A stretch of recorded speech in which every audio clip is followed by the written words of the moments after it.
everybody, this is Mim and Liv-That. Now, for those of you overseas, these girls have written the most amazing songs, and I'm sure you will all know that No Love Takes Over.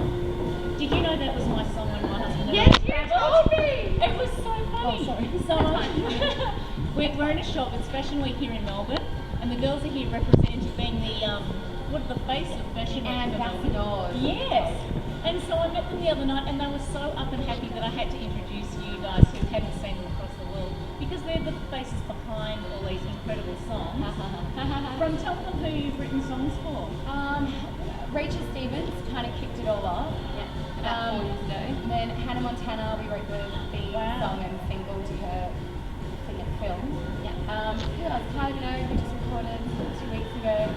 We worked with Rhianna. We work a lot with a lot of DJs, just because we love that world. Yeah. We love the club world. Yes. We DJ ourselves. So I saw that. Yeah. Actually, someone who's blown up recently is Kesha, who we started working with 3 years ago.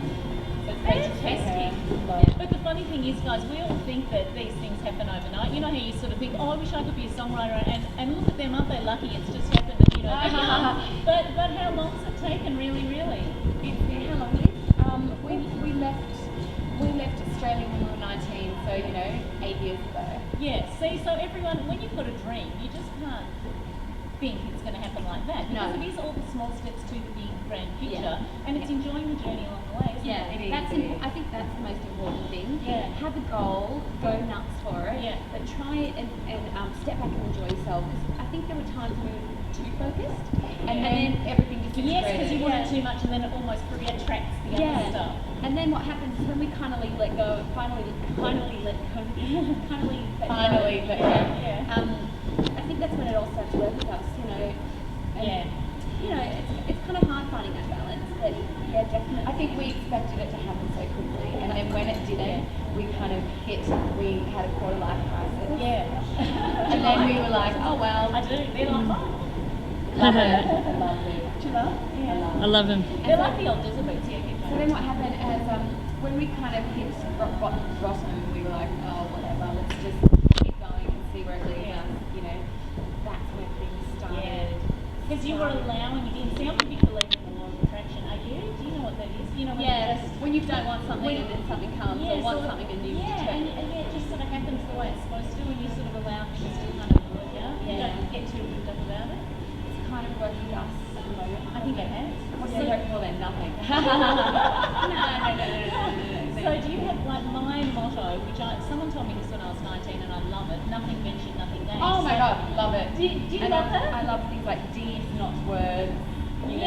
Carpe diem, seize the day. Yes, I love a good quote and a good motivating thing, and I love that Mark Twain one that says, small people will belittle you, but great people will make you to believe that you can become great. I love that. I love that too, because it's true. So many people bag you. Like, you probably get friends who are jealous or whatever, and they're all like, being a bit weird. And then, but the people who are really great, like, there's probably some great other songwriters out there and other, superstars and all that, who go, you can do it too, and I like that. David Guetta's like that. David Guetta is the most encouraging. He lives. He's fab. His energy and his positivity.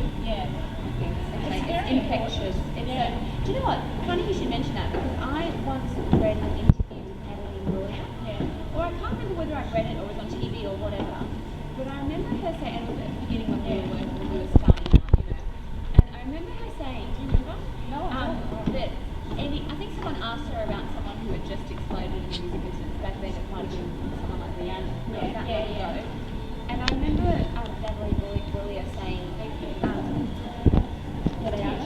we have our 1 hour to shop now. So I'm squeezing So we're in our hit list of places we'd like to go to in Melbourne. choose. Yeah, I love something. So, and then basically Natalie Boulier said something like, I big up to anyone who's done anything in music biz, big or small, because it's a tough business. And it was a really beautiful kind of nurturing, but what's your saying? Like big people will... Great people make you feel that you too can become great. Yeah, and I remember thinking, here's a girl who had massive success, could be a bitch, but wasn't. It was really cool and was really I love that. So do I. I love that. And that's why these two deserve their success, because when I met them, they had never met before, and they were so lovely, like straight up. And I was so impressed that I thought I will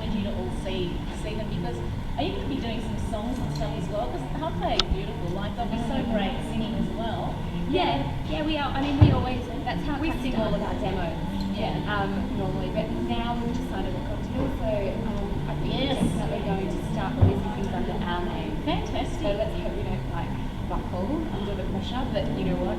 So I have to ask them the twin question. I want to know if you always had like different hairdos. No, well, I cut my hair when I was 15, and A rebellious twin. Yeah, you know what it was? I had roots. And my mum, I remember my mum was like, I'm not paying you to dye your hair. And I was like, Dad, so I cut it off, and it was brown.